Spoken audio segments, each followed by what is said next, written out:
আমরা জিলহজের প্রথম দশকে 10টি আমল সবাই করব ইনশাআল্লাহ। নাম্বার 1, 1 নাম্বার, তওবা করে নিজেকে ক্ষমা লাভের যোগ্য বানাবো। কোন পাত্রে যদি আমরা খাবার নিতে চাই, তো ময়লা অথবা প্লেটের মধ্যে কোন ধরনের ময়লা লেগে আছে, এ ধরনের প্লেটে, এ ধরনের পাত্রে কি আমরা খাবার নেই?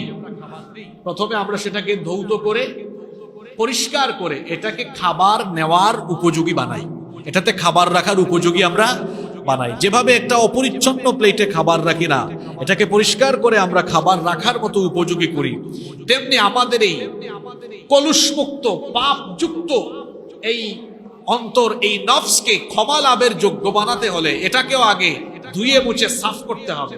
আর আমাদের এই পাপযুক্ত কালিমাযুক্ত এই অন্তরাত্মাকে পরিষ্কার পরিচ্ছন্ন করার, পবিত্র করার একমাত্র পদ্ধতি হলো তওবা করা। আপনি পাপ করলে, আপনি কোনো অপরাধ করলে দেখা যাবে সবাই আপনার থেকে মুখ ফিরিয়ে দিচ্ছে। আপনার পরিবার, সমাজ, এমন এমন অপরাধ আছে পরিবার, সমাজ, রাষ্ট্র কেউ আপনার পাশে থাকে না, আপনার থেকে মুখ ফিরায় নাই। কিন্তু আল্লাহ তাআলা এমন দয়াবান, আপনি যতই গুনাহ করেন না কেন, আপনি যদি তওবার মাধ্যমে আল্লাহ তাআলার রহমতের আশা করেন, তাহলে আল্লাহ তাআলা আপনার তওবা কবুল করে সব অপরাধ মাফ করে দিবেন। সুবহানাল্লাহ। দুনিয়ার মানুষ অপরাধীকে শাস্তি দেয়, তার থেকে মুখ ফিরায় নেয়, আর আল্লাহ অপরাধী থেকে মুখ ফিরান না। আল্লাহ অপেক্ষা করেন, দেখি আমার বান্দা আমার কাছে আসে কিনা, আসলে মাফ করে দিন। সুবহানাল্লাহ। তো এই জন্য এই জিলহজের প্রথম দশকে আপনি নিজেকে ক্ষমা লাভের যোগ্য বানান।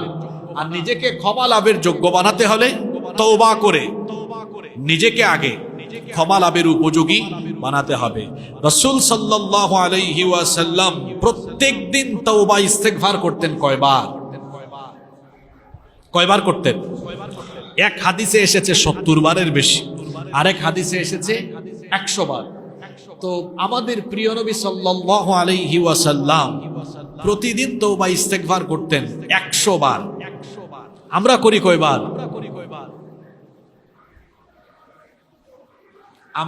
আমাদের গুনাহ, আমাদের জীবনে গুনাহ কম হোক বেশি হোক, আছে না নাই? কিন্তু আমাদের প্রিয় নবীজির জীবনে গুনাহের কোনো দাগ আছে? কোনো পাপ আছে? যিনি মাসুম, যার জীবনে কোনো গুনাহই নাই, পবিত্র, যার জীবনে কোনো পাপের ছিটা ফুটাও নাই, সেই মহামানব, সেই মহানবী মুহাম্মাদুর রাসূলুল্লাহ সাল্লাল্লাহু আলাইহি ওয়াসাল্লাম প্রতিদিন তওবা ইস্তেগফার করেছেন 100 বার। আর আমার আপনার সকাল সন্ধ্যায় গুনাহ আর গুনাহ, অথচ তওবা ইস্তেগফারের এই আমল আমাদের ভিতরে নাই। সম্মানিত মুসল্লিবৃন্দ, এজন্য নিজেদের ভেতরে আসলে এই আমলটি আমরা ডেভেলপ করি। প্রতিদিন আমরা 100 বার ইস্তেগফার করে নবীজির এই সুন্নতের উপর আমল করি। ইস্তেগফারের অনেক ফায়দা আছে, অনেক ফায়দা আছে। ইস্তেগফাররত ব্যক্তিকে আল্লাহ ক্ষমা করেন, ইস্তেগফাররত ব্যক্তিকে আল্লাহ কোনো বিপদ দেন না, ইস্তেগফাররত ব্যক্তির রিজিকে কোনো ঘাটতি থাকে না, আল্লাহ ওই ব্যক্তিকে রিজিক দিয়ে ভরপুর করে দেন। ইস্তেগফাররত ব্যক্তিকে আল্লাহ বিপদ আপদ থেকে মুক্ত রাখেন, ইস্তেগফাররত ব্যক্তিকে আল্লাহ নিজে হেফাজত করেন। কত ফজিলত! ইস্তেগফারের ফজিলত বললে পুরো একটি জুমা আমাদের আলোচনা করতে হবে ইস্তেগফারের ফজিলত নিয়ে। ইস্তেগফারের আরো ফজিলত হলো, ইস্তেগফাররত ব্যক্তিকে আল্লাহ মুস্তাজাবুদ দাওয়া বানিয়ে দেন। সে যখনই হাত তুলে যা চায় আল্লাহ সব চাওয়া পূরণ করে দেন। তো কেন এই আমলটা আপনি নিজের মধ্যে ডেভেলপ করবেন না? চলনে বলনে, উঠা বসা, চলাফেরায়, সকল ক্ষেত্রে কিছুক্ষণ পর পর ইস্তেগফারের আমল করে। কিছু মানুষ আছে মসজিদে ঢুকে ফেসবুক চালায়, ওই উপরের তলায় এখনো কয়েকজন মুসল্লি এরকম এখনো থাকতে পারে, তারা ফেসবুক চালানোতে ব্যস্ত। এই মসজিদ কি ফেসবুক চালানোর জায়গা? বসে আছেন, ইস্তেগফার করেন, আস্তাগফিরুল্লাহ আস্তাগফিরুল্লাহ। এই বাক্যটির পাওয়ার এত বেশি, এটা আপনাকে দুনিয়া আখিরাতে লাভবান বানিয়ে দেবে। সুবহানাল্লাহ। তাহলে প্রথম দশকে আল্লাহর রহমত পেতে হলে প্রথমে তওবা, প্রথমে কি? নাম্বার 2 নাম্বার, যারা কুরবানি করার নিয়ত করেছেন অথবা যারা কুরবানি করবেন না, সকলেই এই আমলটি করতে পারবেন। জিলহজের চাঁদ উদিত হওয়ার পরে নখ, হাত পায়ের নখ, চুল, দাড়ি, গোঁফ বা শরীরের অবাঞ্ছিত কোনো অংশের লোম কর্তন করা যাবে না। এটি অন্যতম গুরুত্বপূর্ণ একটি আমল। সুনানে ইবনে মাজাহ হাদিস বর্ণিত হয়েছে, নবী করিম সাল্লাল্লাহু আলাইহি ওয়াসাল্লাম বলেছেন, মান রাআ হিলাল যিল হিজ্জাহ ওয়া আরাদা আন ইউদহি ফালা ইয়াখুযান্না মিন শা'রিহি ওয়ালা মিন আযফারিহি। নবীজি বলেছেন, যে ব্যক্তি জিলহজের চাঁদ দেখবে এবং কুরবানির নিয়ত করবে, সে যেন তার চুল, দাড়ি এবং শরীরের অবাঞ্ছিত অংশের লোম না কাটে, নখও যেন না কাটে। যারা কুরবানি করবেন না সওয়াবের উদ্দেশ্যে, তারা ওই আমলটি করতে পারবেন। তো আপনারা বলবেন যে এখানে তো বলা হয়েছে ওয়া আরাদা আন ইউদাহি, যে কুরবানির ইচ্ছা করে। তো আমাদের তো কুরবানির ইচ্ছা নাই, আমরা কেন এই আমলটি করব? শুনেন কেন করবেন। আপনাদেরকে একটা হাদিস শোনাই, মুস্তাদরাকে হাকিমের মধ্যে এই হাদিসটি বর্ণিত হয়েছে। আব্দুল্লাহ ইবনে উমর রাদিয়াল্লাহু আনহুমা, তিনি একবার রাস্তা দিয়ে যাচ্ছেন। أن ابن عمر رضي الله عنه مر بامرأة تأخذ من شعر ابنها في أيام العشر। আব্দুল্লাহ ইবনে উমর রাদিয়াল্লাহু আনহা, আব্দুল্লাহ ইবনে উমর রাদিয়াল্লাহু আনহুমা, তিনি এক মহিলার পাশ দিয়ে যাচ্ছিলেন। ওই মহিলা তার সন্তানের চুল কেটে দিচ্ছিল। এটি দেখে তিনি বললেন, লাউ আখারতিহি ইলা ইয়াউমিন নাহরি কানা আহসান। তুমি যদি তোমার সন্তানের চুল না কেটে কুরবানির দিন পর্যন্ত অপেক্ষা করতে, কানা আহসান, এটা তোমার জন্য অতি উত্তম হতো। সুবহানাল্লাহ। তাহলে বোঝা গেল যে যিনি কুরবানি করবেন না, তিনিও এই আমলটি করতে পারেন। আমরা সওয়াবের উদ্দেশ্যে এই আমলটি করব ইনশাআল্লাহ। জিলহজের চাঁদ ওঠার আগেই আমাদের যদি প্রয়োজন হয় নখ, চুল, দাড়ি বা অবাঞ্ছিত অংশের লোম কর্তন করার প্রয়োজন হলে আমরা সেটা করে ফেলবো। জিলহজের চাঁদ উদিত হওয়ার পরে, চাঁদ দেখার পরে আমরা এটি আর করবো না। আল্লাহ এই আমলটির তৌফিক আমাদেরকে দান করেন। নাম্বার 3, 3 নাম্বার, প্রথম দশক খুব গুরুত্বপূর্ণ। এজন্য এই প্রথম দশকে যতটুকু সম্ভব বেশি বেশি নেক আমলের প্রাণান্তকর প্রচেষ্টা চালাতে হবে। কারণ এই দশকের নেক আমলের মর্যাদা কত বেশি শুনেন। আবু দাউদ এবং তিরমিজির বর্ণনায় হাদিস এসেছে। হাদিস বর্ণনাকারী সাহাবী হচ্ছেন আব্দুল্লাহ ইবনে আব্বাস রাদিয়াল্লাহু আনহুমা। তিনি বলছেন, রাসূল কারীম, আমরা সকলে পড়ি সাল্লাল্লাহু আলাইহি ওয়াসাল্লাম বলেছেন, মা মিন আইয়ামিন আল আমালুস সালিহু ফিহা আহাব্বু ইলাল্লাহি মিন হাযিহিল আইয়াম, ইয়ানি আইয়াম আল আশর। আল্লাহর নবী বলেছেন, জিলহজের প্রথম 10 দিনের নেক আমল আল্লাহর কাছে যতটা পছন্দনীয়, অন্য সময়ের নেক আমল আল্লাহর কাছে ততটা প্রিয় নয়।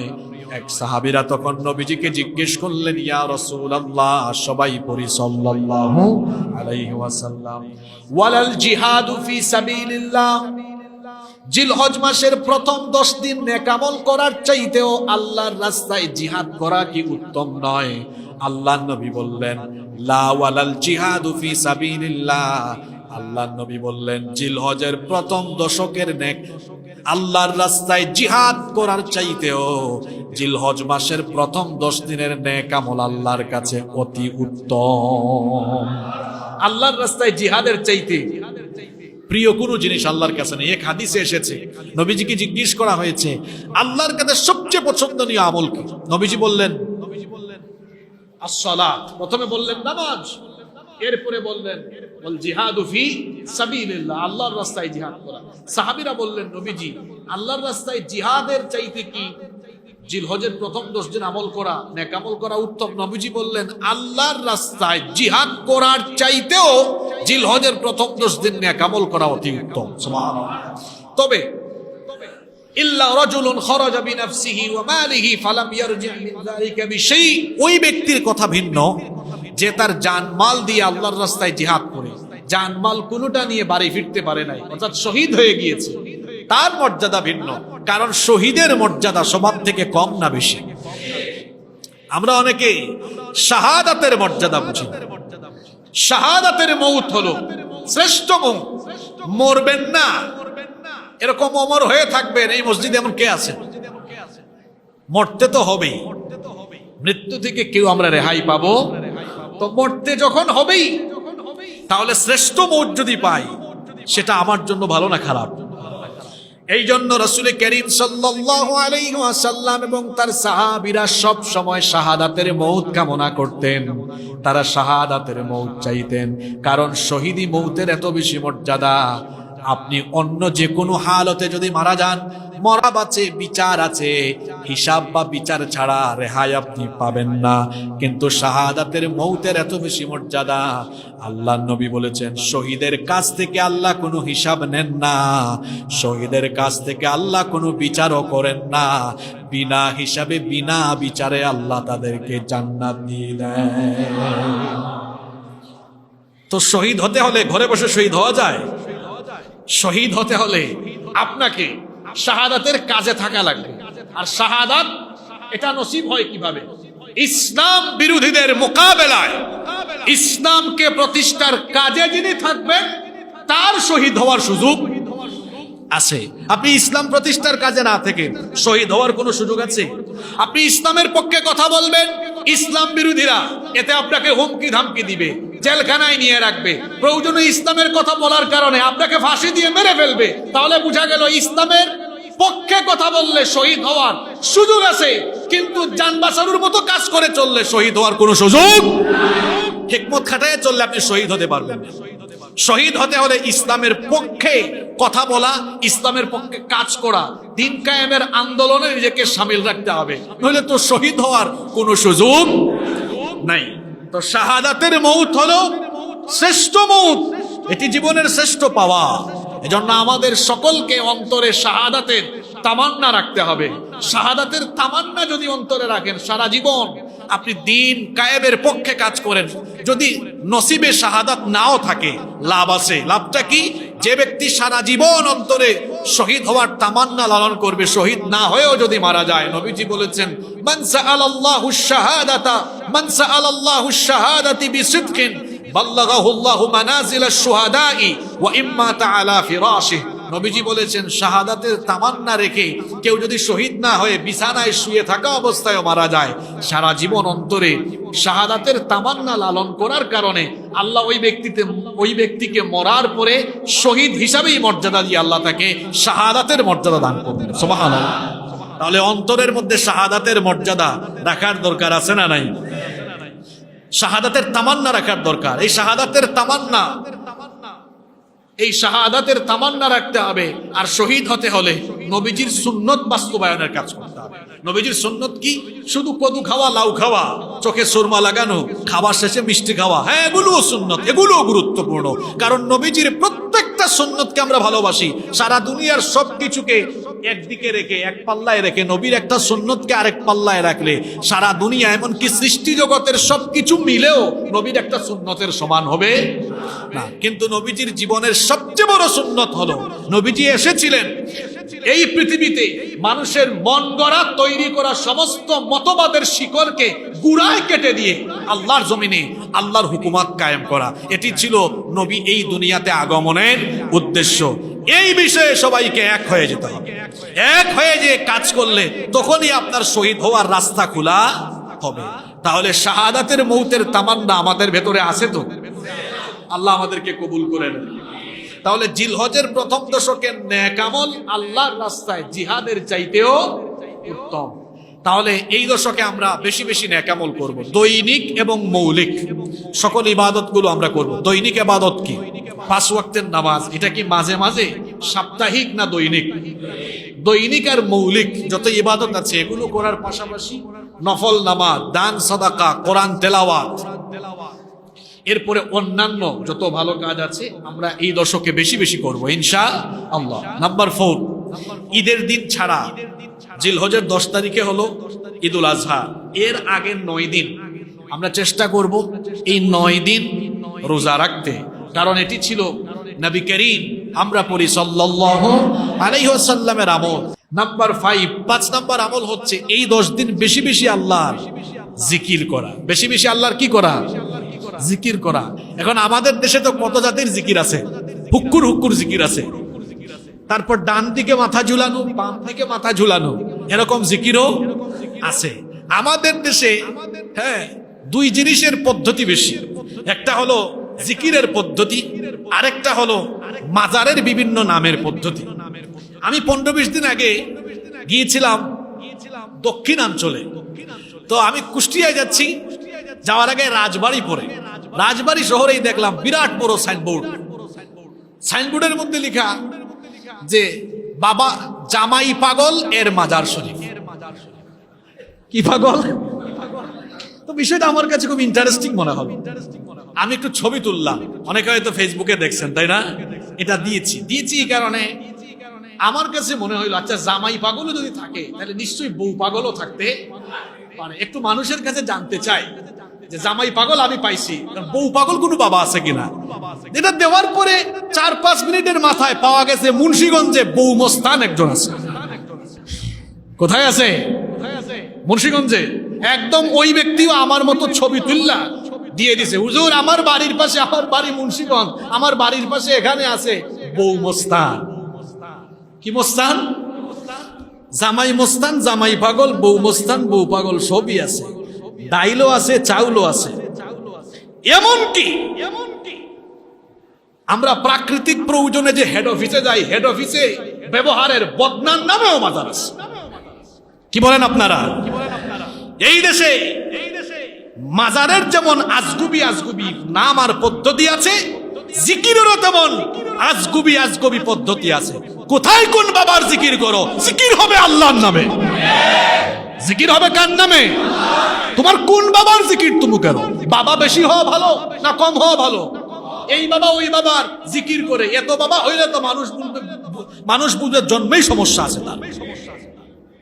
নিজের বাপের খেদমত করো, নিজের বাপের নিজের মায়ের খেদমত করো। বাবা মা সন্তানের জন্য সবচেয়ে বড় পীর। সবচেয়ে বড় পীর কে? বাবা মা। নিজের মা বাবা থইয়া ওইদিকে যাবার কোনো দরকার নাই। এক সাহাবী এসেছেন নবীজির কাছে, নবীজি আমাকে যুদ্ধে যাওয়ার, জিহাদে পারমিশন দেন। বললেন তোমার কি মা আছে? বললেন হ্যাঁ। নবীজি বলেন বাড়ি যাও, বাড়ি গিয়ে মায়ের খেদমত করো, জিহাদের চাইতে মায়ের খেদমত উত্তম। সুবহানাল্লাহ। আমার কথায় কি কষ্ট পেয়েছেন? এই দশকে জিকির করা, আর জিকিরটা হুক্কুর জিকির না, কিছুক্ষণ এইদিকে মাথা ঢুলাইয়া, কিছুক্ষণ এইদিকে মাথা ঝুলাইয়া, এগুলোর নাম জিকির না। শুনেন জিকির কি? নবীজি বলছেন আফদালুয যিকর, সবচেয়ে শ্রেষ্ঠ জিকির হলো লা ইলাহা ইল্লাল্লাহ। এটা হলো জিকির। এটার অর্থ কি? লা ইলাহা ইল্লাল্লাহ এটার মানা অর্থ হলো লা মা'বুদা বিহাক্কিন ইল্লাল্লাহ, আল্লাহ ছাড়া কোনো মাবুদ নাই। এই জিকির করেন, অথবা আরো জিকির আছে, আপনি জিকির করতে পারেন লা ইলাহা ইল্লাল্লাহ লাহুল মুলকু ওয়া লাহুল হামদু ওয়া হুয়া আলা কুল্লি শাইইন কাদির, অথবা জিকির করেন সুবহানাল্লাহ আলহামদুলিল্লাহ লা ইলাহা ইল্লাল্লাহ ওয়াল্লাহু আকবার ওয়া লিল্লাহিল হামদ আল্লাহু আকবার কাবীরা সুবহানাল্লাহি বুকরাতান ওয়া আসীলা। এগুলো পড়েন। অথবা আল্লাহর নবীর হাদিস শুনেন, নবীজি বলেছেন কালিমাতানি হাবিবাতানি ইলার রহমান খাফিফাতানি আলাল লিসান সাকিলাতানি ফিল মিজান। দুটো বাক্য এমন আছে, দুটো শব্দ এমন আছে যেগুলো উচ্চারণ করা সহজ, এগুলো আল্লাহর কাছে প্রিয়। এমনকি এই দুটো বাক্যের ফজিলত এত বেশি, আল্লাহর নবী বলেছেন সাকিলাতানি ফিল মিজান, এই দুটো বাক্যকে মিজানের পাল্লায় রাখা হলে মিজানের পাল্লা পরিপূর্ণ হয়ে যাবে। এগুলো আপনাদের জন্য নবীজি বলেছেন খাফিফাতানি আলাল লিসান, আপনার লিসান দিয়ে, জিহ্বা দিয়ে এগুলো উচ্চারণ করা বড় সহজ। আবার এগুলো হাবিবাতানি ইলার রহমান, এগুলো আল্লাহর কাছে প্রিয়। সেগুলো কি? সুবহানাল্লাহি ওয়া বিহামদিহি সুবহানাল্লাহিল আযীম। এগুলো করবেন। কোথায় ডাল বাবা, চাল বাবা, বদনা বাবা, লেংটা বাবা, টাকি বাবা, শেরানি বাবা, মেরানি বাবা, এত বাবা বানাইছো কেন? জিকির হবে কার? জিকির হবে কার? আকীদার ব্যাপারে কোনো কম্প্রোমাইজ নাই, কারণ আকীদা ঠিক না থাকলে সৎ আমলকারী নেক কাজ করা লোকও জাহান্নামে যাবে। আকীদার ক্ষেত্রে কোনো কম্প্রোমাইজ, আকীদা ঠিক নাই, 5 ওয়াক্তের এই বদ আকীদার লোকও জাহান্নামে। কথা বুঝতেছেন? আকীদার ব্যাপারে কোনো ছাড়। এজন্য আমাদের দেশের কওমি মাদ্রাসায়, আমাদের দেশের আলিয়া মাদ্রাসায়, বাংলাদেশের বাহিরে যত বিশ্ববিদ্যালয়ে তাফসীর, হাদিস, এরপরে ইসলামিক স্টাডিজ, বিভিন্ন ইসলামিক বিষয়ে পড়াশোনা করানো হয়। একদম গোড়া থেকেই আলা কায়দা ইসলামিয়া বা ইসলামিক আকীদা এই সাবজেক্ট পড়ানো হয়। আপনার আকীদা ঠিক করতে হবে তো আগে। আকীদা ঠিক না হলে আপনার নেক আমল আল্লাহর কাছে কবুল হবে এবং এই নেক আমলকারীও জাহান্নামে যাবে। একটা উদাহরণ দেই, মসজিদের সামনে কাতারের 5 ওয়াক্তের নামাজি নামাজ থেকে বের হইয়া মাজারের কাছে গিয়ে চাইতেছে। আপনাদের চট্টগ্রামের এক হুজুর তো বিশ্বব্যাপী ভাইরাল হয়ে আছে, আছে না? বিশ্বব্যাপী ভাইরাল হয়ে আছে। এই লোকটার মুখ থেকে কথা বের হয়ে পড়ে গালি বের হয় আগে, এবং ওই সোসাইটির বেশিরভাগ পাগড়িওয়ালা জুব্বাওয়ালা এদের কথা থেকে, এদের মুখ থেকে কথা বের হয়ে পড়ে। ওই যে আমরা বলি কালামের আগে সালাম, আর ওদের হচ্ছে কথার আগে গালি। একজন তো গালির জন্য পদক নিয়ে চট্টগ্রামে বসে আছে না? নাম তো আপনারা জানেন। তো সে তো গিয়ে চাইতেছে অবাজান,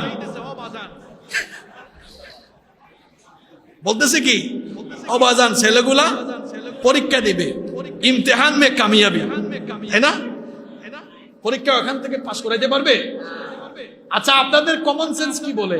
এই মসজিদে নামাজ পড়ে গিয়ে এই কবরস্থানে যদি কেউ কারো কাছে এরকম চায়, এই নামাজি ব্যক্তি জান্নাতি না জাহান্নামী? বলবেন হুজুর তাহলে আপনি জাহান্নামে বানাইছেন কেমনে? আল্লাহ জান্নাত জাহান্নামের মালিক। এক বিষয়ে আল্লাহ তাআলা ফতোয়া দিয়ে দিয়েছেন যে এইটা একদম বিনা হিসাবে জাহান্নামে। ওইটা কি? শিরকের গুনাহ। শিরক, আল্লাহ ছাড়া কারো কাছে চাওয়া, এটা কি? শিরক। এই শিরকের গুনার ব্যাপারে আল্লাহ বলেছেন মুশরিক চিরস্থায়ী জাহান্নামে। তাহলে বলছিলাম আমল কম হোক বেশি হোক এটা মার্জনীয়। আপনার আমল কম বেশি হয়েছে, আল্লাহ হয়তো কিয়ামতে আপনাকে মাফ করে দিতেও পারেন, অথবা কোন ব্যক্তি আমল কম করে জাহান্নামে গিয়েছে, এক সময় আল্লাহ তাআলা জাহান্নাম থেকে বের করে জান্নাতে দিবেন। আমলের ব্যাপারে কম্প্রোমাইজ আছে, আকীদার ব্যাপারে কোনো কম্প্রোমাইজ নাই। মুশরিক হয়ে কেউ মারা গেলে ও জাহান্নামী, এরা আল্লাহ কোনোদিনও জাহান্নাম থেকে উঠাবেন। এজন্যই তো আমি বারবার বলি সবকিছুর ক্ষেত্রে কম্প্রোমাইজ হবে, আকীদার ক্ষেত্রে কোনো কম্প্রোমাইজ হবে না। সোজা কথা, সাফ কথা, এখানে কোনো কম্প্রোমাইজ। পৃথিবীর সমস্ত নবী রাসূলের দাওয়াত ছিল কিসের দাওয়াত? আকীদার দাওয়াত ছিল না? সব নবীরা দাওয়াত দিয়েছেন লা ইলাহা ইল্লাল্লাহ। কবরের প্রশ্নগুলো আমলের না আকীদা? মার রাব্বুকা, এটা কি আমলের প্রশ্ন করা হয়েছে না আপনার আকীদা জানতে চাওয়া হয়েছে? ইহুদির আকীদা কি? ওয়াকালাতিল ইয়াহুদু উযাইর ইবনুল্লাহ, তার আকীদা উযাইর আল্লাহর ছেলে, নাউজুবিল্লাহ। খ্রিস্টানের আকীদা কি? ওয়াকালাতিন নাসারাল মাসীহ ইবনুল্লাহ, তার আকীদা হলো ঈসা আলাইহিস সালাম আল্লাহর ছেলে, নাউজুবিল্লাহ।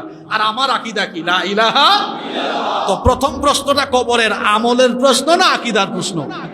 2 নাম্বার মা দীনুকা, তোমার দিন কি ছিল, এটা কি আমলের প্রশ্ন না আকীদার প্রশ্ন?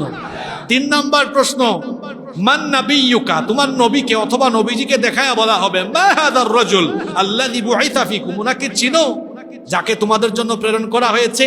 এটা আমলের প্রশ্ন না আকীদার প্রশ্ন? কবরের 3টা প্রশ্ন কিসের? আমলের না আকীদা? তো আগে আমল ঠিক করবেন না আকীদা ঠিক করবেন? আমল আগে না আকীদা আগে? আমল কবুল হবে না আকীদা ঠিক না থাকলে। একজন কাফির, একজন অমুসলিম 10 কোটি টাকা দান করেছে, আর আরেকজন 1 টাকা দান করেছে, ঈমান আছে। কাটটা আল্লাহ নিবেন?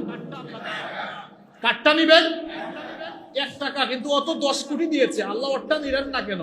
এর আকীদা ঠিক নাই। আর 1 টাকা যে দিয়েছে আকীদা ঠিক আছে। তাহলে বোঝা গেল আমল গুরুত্বপূর্ণ না আকীদা গুরুত্বপূর্ণ? আগে আকীদা, মাজারি আকীদা ছাড়তে হবে, মাজারি আকীদা ছাড়তে হবে, আও ফাও ফালতু আমল ছাড়তে হবে। আকীদা আগে পরিষ্কার, এরপরে আপনি আমল। তো বলছিলাম আও ফাও জিকির করা যাবে না, জিকির হবে কার? এই 10 দিন আল্লাহর জিকির করতে হবে। 6 নাম্বার বেশি বেশি তাহলিল, তাকবীর এবং তাহমিদ পাঠ করতে হবে। নবীজি বলেছেন ফাআকসিরু ফীহিন্না মিনাত তাহলিলি ওয়াত তাকবীরি ওয়াত তাহমিদি, এই দশকে বেশি বেশি তাহলিল, তাকবীর, তাহমিদ পাঠ করো। অর্থাৎ লা ইলাহা ইল্লাল্লাহু আল্লাহু আকবার ওয়ালিল্লাহিল হামদ। অথবা ওই যে আইয়ামে তাশরিকের দিনগুলোতে আমরা পড়ি আল্লাহু আকবার লা ইলাহা ইল্লাল্লাহু আল্লাহু আকবার ওয়ালিল্লাহিল হামদ। সাহাবীরা এটা বাজারে গিয়ে জোরে জোরে পড়তেন। বাজারে গিয়ে কি করতেন? জোরে জোরে পড়তেন, যাতে করে যারা ভুলে যায় এদেরও যেন মনে হয় যে এই দশক হচ্ছে তাকবীরের, তাশরিকের, এই দশক হচ্ছে জিকির আজকার। সুবহানাল্লাহ। আমরাও এটা করবো ইনশাআল্লাহ। ইনশাআল্লাহ। 7 নাম্বার, যারা সামর্থ্যবান এই দশকে হজ বা উমরা করবেন। যারা গিয়েছেন আল্লাহ তাদেরকে ভালোভাবে হজের কাজগুলো করার তৌফিক দেন। যারা যেতে পারি নাই আল্লাহ আমাদেরকে জীবনে একবার হইলেও হজ নসিব করে দিন। 8 নাম্বার, বেশি বেশি আরাফাত দিবসে দোয়া করবেন। নবীজি বলেছেন খায়রুদ দুআই দুআউ ইয়াউমে আরাফা। আরাফা দিবসের দোয়া হলো শ্রেষ্ঠ দোয়া। এই দিনের দোয়া আল্লাহ কবুল করেন, সুবহানাল্লাহ। এজন্য আরাফাত দিবসে আমরা বেশি বেশি দোয়া করব। এরপরে 9 নাম্বার আমল, জিলহজ মাসের 9 তারিখ ফজরের নামাজ থেকে জিলহজের 13 তারিখ আসর পর্যন্ত মোট 23 ওয়াক্ত ফরজ নামাজের পরে সালাম ফেরানোর পরে আমরা পুরুষ নারী সবাই তাকবীরে তাশরিক পাঠ করব। পুরুষেরা জোরে জোরে পড়বেন, নারীরা চুপি চুপি আস্তে আস্তে পড়বেন। আল্লাহু আকবার, আল্লাহু আকবার, লা ইলাহা ইল্লাল্লাহ আল্লাহু আকবার ওয়ালিল্লাহিল। 10 নাম্বার, যাদের সামর্থ্য আছে তারা কুরবানি করবেন, কুরবানির দিনে কুরবানি করবেন। তাহলে এই জিলহজের কয়টা আমল বললাম? প্রথম দশকের 10টা আমল। কুরবানির মাসাইল সম্পর্কে এবং কুরবানির শিক্ষা সম্পর্কে আমরা আগামী জুমায় তত্ত্ববহুল আলোচনা পেশ করার চেষ্টা করব ইনশাআল্লাহ। আজকে আমরা যে কথাগুলো বলেছি জিলহজের গুরুত্ব নিয়ে এবং আমল নিয়ে, আমরা যেন জিলহজের প্রথম দশককে গুরুত্ব সহকারে আমলের সাথে কাজে লাগাতে পারি। আল্লাহ তাআলা আমাদের সকলকে তৌফিক দান করেন। আমরা সকলে পড়ি আমিন।